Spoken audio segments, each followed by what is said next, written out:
दोस्तों, जैसा कि हम सभी जानते हैं कि कुरुक्षेत्र में कौरवों और पांडवों के बीच युद्ध लड़ा गया था और ऐसा माना जाता है कि यह युद्ध पौराणिक काल का सबसे विनाशकाली युद्ध था।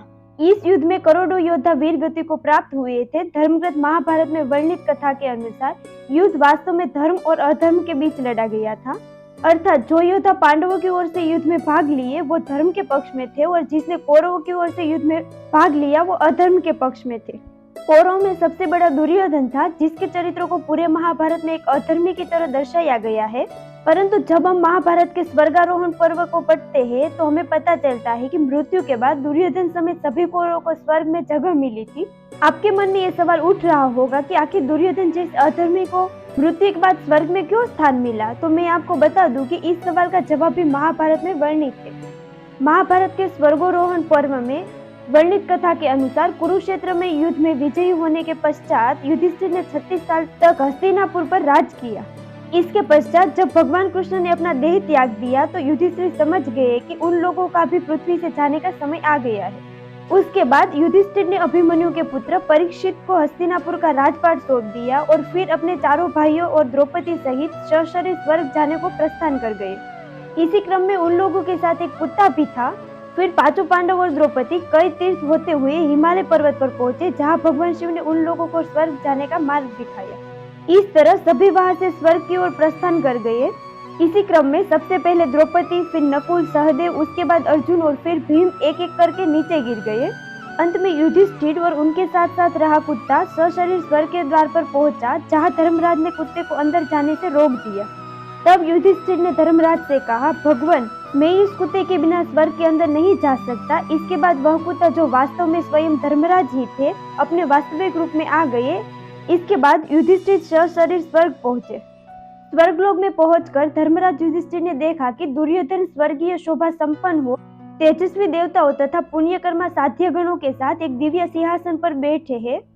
दुर्योधन को ऐसी अवस्था में देख उसे मिली हुई शोभा और संपत्ति का अवलोकन कर राजा युधिष्ठिर क्रोध से भर गए और सहसा दूसरी ओर लौट गए। फिर उच्च स्वर में सब लोगों से बोले, देवताओं, जिसके कारण हमने अपने समस्त प्रिय और बंधुओं का हठ पूर्वक युद्ध में संहार कर डाला और सारी पृथ्वी उजाड़ डाली, जिसने पहले हम लोगों को महान वन में भारी क्लेश पहुंचाया था तथा जो निर्दोष अंगारों वाली हमारी धर्म पत्नी पांचाली राजकुमारी द्रौपदी को भरी सभा में गुरुजनों के समीप घसीट लाया था, उस सभी और दूरदर्शी दुर्योधन के साथ रहकर मैं इन पुण्य लोगों को पाने की इच्छा नहीं रखता।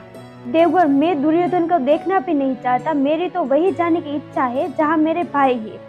युधिष्ठिर की बातें सुनकर नारद जी पहले तो मुस्कुराए और फिर हंसते हुए युधिष्ठिर से कहा, ऐसा न कहो। स्वर्ग में निवास करने पर पहले का बैर विरोध शांत हो जाता है। तुम्हें राजा दुर्योधन के प्रति किसी तरह ऐसी बात मुंह से नहीं निकालनी चाहिए, क्योंकि दुर्योधन ने कुरुक्षेत्र युद्ध में अपने शरीर की आहुति देकर वीरों की गति पाई थी, जिन्होंने युद्ध में देवतुल्य तेजस्वी तुम समस्त भाइयों का डटकर सामना किया है। इतना ही नहीं, दुर्योधन महान भय के समय भी निर्भय बना रहा।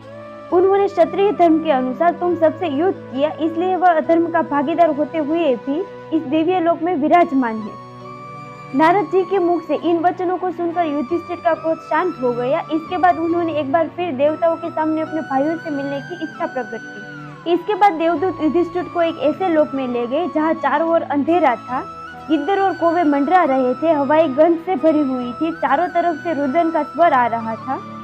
फिर भी युधिष्ठिर किसी तरह अपने भाइयों से मिलने के लिए देवदूत के पीछे पीछे चल रहे थे।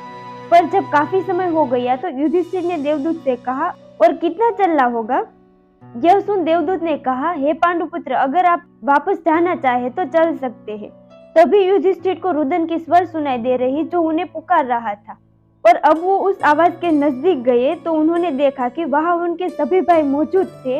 इतने में ही वहां अन्य देवी देवता भी पहुंच गए और वह जगह स्वर्ग की तरह ही बन गई। यह देख युधिष्ठिर ने पूछा, हे देवगण, ये क्या था।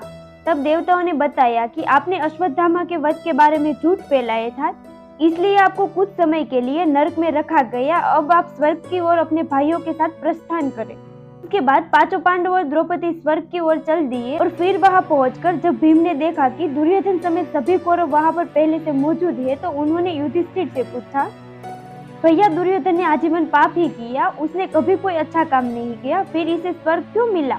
क्या भगवान से न्याय में भी कोई गलती हो गई है।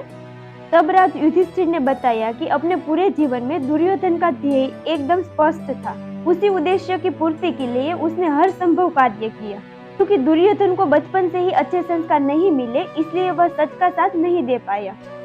लेकिन मार्ग में चाहे कितनी ही बाधाएं क्यों न आई हो, दुर्योधन अपने उद्देश्य पर कायम रहा। दृढ़ संकल्पित रहना ही उसकी अच्छाई साबित हुई और इसी कारण उसे सारे अधर्म कार्य करने के पश्चात भी स्वर्ग मिला, न कि नर्क। युधिष्ठिर की बात सुनकर भीम की जिज्ञासा शांत हुई और उसके बाद कुछ समय तक कौरवों और पांडवों ने बड़े ही सुख पूर्वक स्वर्ग में समय व्यतीत किए। आपको ये वीडियो कैसी लगी हमें कमेंट करके जरूर बताइए।